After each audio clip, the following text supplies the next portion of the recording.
This year so far, I've been on 20 flights, gone to 12 cities, 8 countries, and 4 continents while working full-time. And funded by me because I do get all those questions like, somebody else might be paying this for her.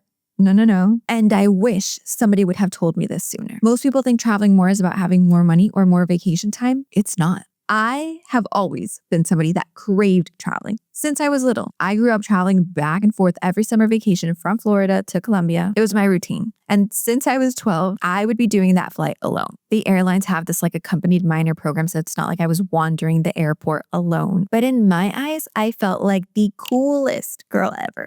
But the moment I think that travel flip switched on was when I went to do a study abroad in Portugal. That was the moment where I was like, I want to be traveling and not just coming to these cities for vacation. Like, I want to experience what my life would be like in Madrid, Bali, Paris. But life happened. I graduated, got a job, bought a car, found a boyfriend, started a business, moved out of my parents' house, signed my own apartment lease. But it wasn't until 2022 that I heard this phrase, and it changed my life. Your ability to travel more is determined by your life structure, not your income. My whole life, I've lived in Florida. And it wasn't until August 2022 when I got a letter from my landlord with my lease renewal saying that it was going up 26%. That was the moment that I questioned, where else could I be living? What would happen if I didn't renew my lease? I did a very quick Airbnb search, typed in Lisbon for 1 month because ever since my study abroad, that's just always been my favorite city. Turns out I could stay there for 1 month for way less than my current rent in Florida. I had friends who had just picked up everything and moved to Thailand. So then I typed in Thailand.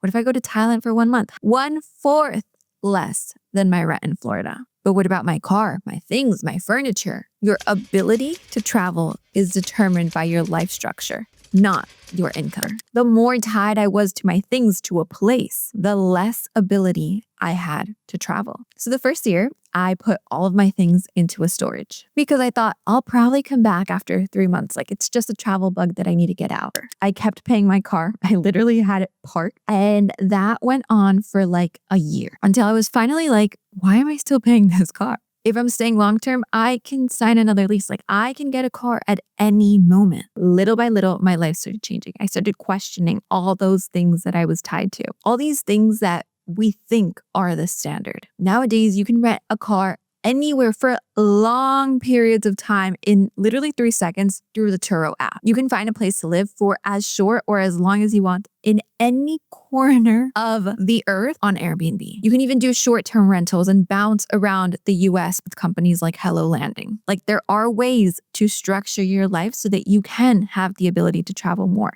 It's just not the standard. But then that's where the second biggest obstacle comes in. Most people don't travel more because of time, not money. I work full time. And it's funny because I remember one of the biggest motivators back in 2018 when I was starting my own company was like, I'm going to have free time. Like, I'm going to be able to take time off whenever I want. I obviously had that travel bug in me. So I was like, this is going to be the coolest thing ever. Like, let's do it. The reality was that I am working way more than when I had a corporate job. And even if I took a day off, and this still happens, like, I'm still connected or online or answering back to clients. But somehow I managed to find a way to make those two worlds collide. I personally didn't want to stop what I was doing or wait to have a certain amount saved up in order to go on a sabbatical or wait until retirement until I finally had like that time off to travel. So little by little, and this hasn't happened from one day to another, literally it's little by little, I started changing my business model, which used to be in person with clients to now being something that I can do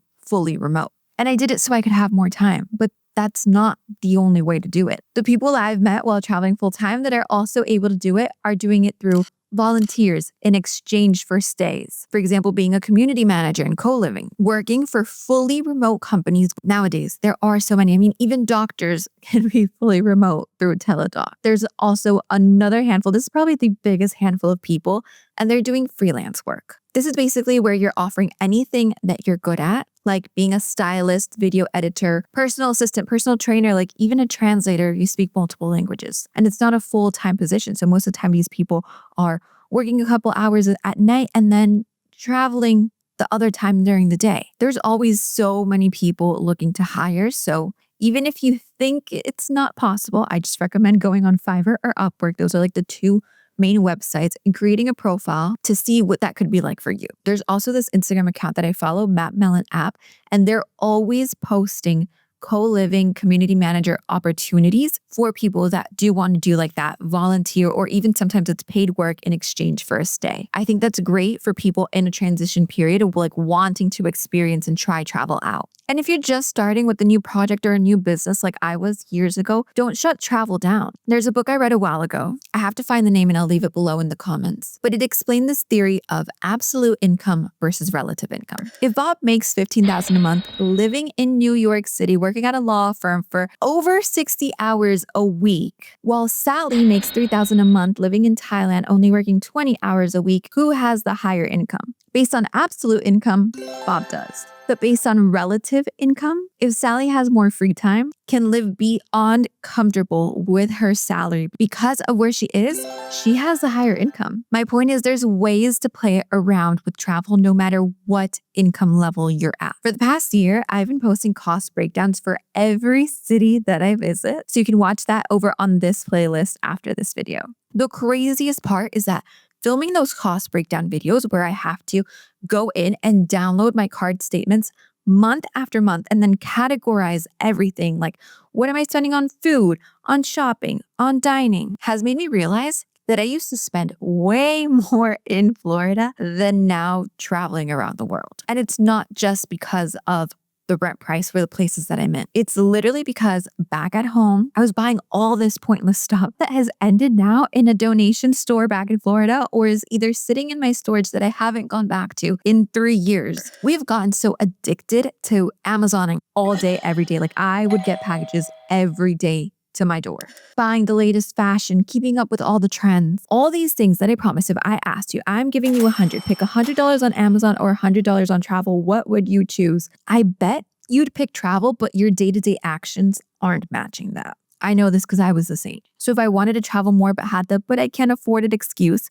this is exactly what I would do. Download my last 6 bank and card statements and categorize everything I'm spending on to have a visual picture. We think we know, but we do not know all the little tiny things that we're spending on. With every paycheck, I'd move a certain percentage amount over to a separate bank account that's just travel savings. I'd use only one travel credit card and accumulate all my spending onto that so that then I can redeem that and have more to redeem for flights. One of the biggest mistakes I was making before was having all these multiple cards and all my rewards and cashback and points that you get just like scattered all across. So what I did was unite all my spending under one card, the card that would give me the most bang for my buck in terms of flights, which for me has always been Capital One Venture X. I have a whole video over here comparing it to Amex and to Chase in case you're wondering which one is best for you. And then on top of that, I also moved my business credit card to be under the same company in order to combine it and then redeem it for even more flights. And look, I used to get super confused with miles and points and flights and redeems and points. So if you'd like me to make a whole video explaining the step-by-step process, comment credit card down below. And the last step I do is change my mindset to prioritize experiences over materialistic things. These past 3 years, I've had some of the most amazing experiences. I've traveled to countries I had never even heard of. I've learned so much. I've definitely grown. I've understood and learned about so many cultures, met the most interesting and inspiring people, tasted the most delicious food, and 1,000 times I'd make the decision over again that I made on August 23rd, 2022 to pack up all my things into a storage and leave with a one-way ticket.